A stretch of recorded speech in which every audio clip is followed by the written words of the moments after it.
Shalom Jesiers, apa yang dapat kita pelajari sebagai orang percaya ketika pemimpin kita menghadapi ancaman besar? Berita tentang surat perintah penangkapan Perdana Menteri Israel, Benyamin Netanyahu, oleh Mahkamah Pidana Internasional telah memancing diskusi global. Namun, apakah Anda tahu bahwa kisah serupa telah terjadi pada pemimpin-pemimpin Israel lainnya dalam sejarah Alkitab? Siapa saja mereka? Mari kita bahas dalam Fakta Alkitab hari ini. Sebelumnya jangan lupa like, komen, dan share konten kami, serta subscribe dan nyalakan lonceng notifikasinya.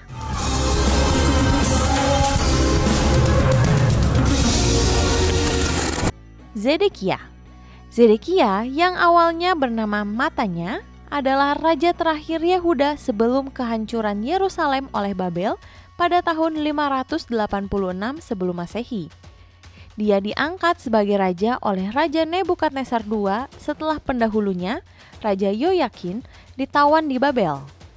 Sebagai raja vasal, Zedekia memerintah dengan ketidakstabilan dan sering mencoba memberontak melawan Babel dengan membangun aliansi dengan Mesir. Namun, tindakan ini justru memicu kehancuran besar bagi Yehuda, terutama karena ia mengabaikan peringatan para nabi, khususnya Nabi Yeremia, yang mendesaknya untuk tunduk kepada Babel demi menghindari bencana. Ketika Zedekia melawan Babel, Nebukadnezar mengepung Yerusalem selama hampir 2 tahun hingga kota itu jatuh. Zedekia mencoba melarikan diri tetapi ditangkap di dataran Yeriko. Ia dipaksa menyaksikan pembunuhan anak-anaknya sebelum matanya dibutakan. Lalu dibawa sebagai tawanan ke Babel, di mana ia akhirnya meninggal. Kisah Zedekia adalah pengingat akan akibat tragis dari ketidaktaatan kepada Tuhan dan mengandalkan kekuatan manusia daripada mempercayai firman-Nya.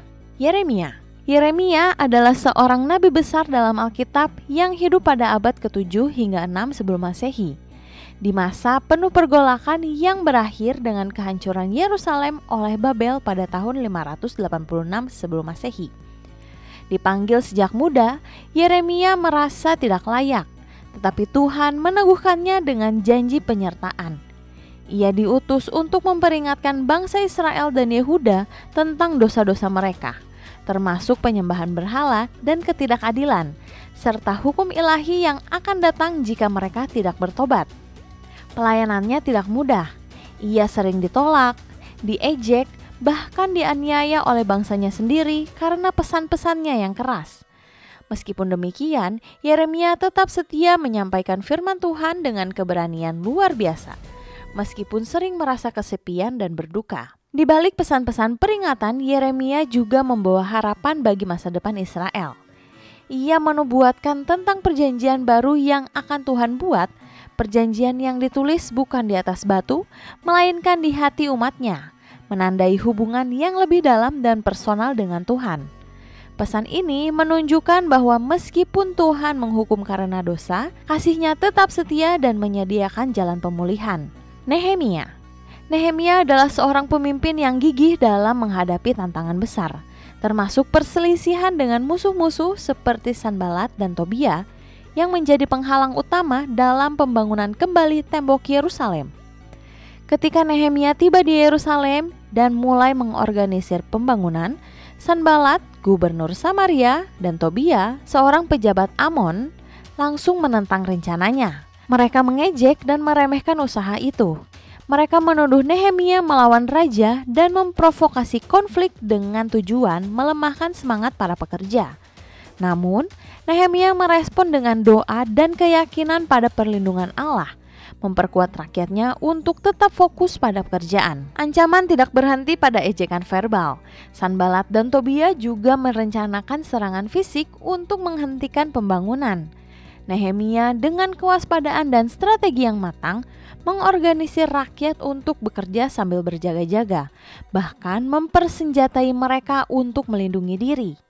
Sementara sebagian membangun, yang lain bersiap menghadapi serangan musuh.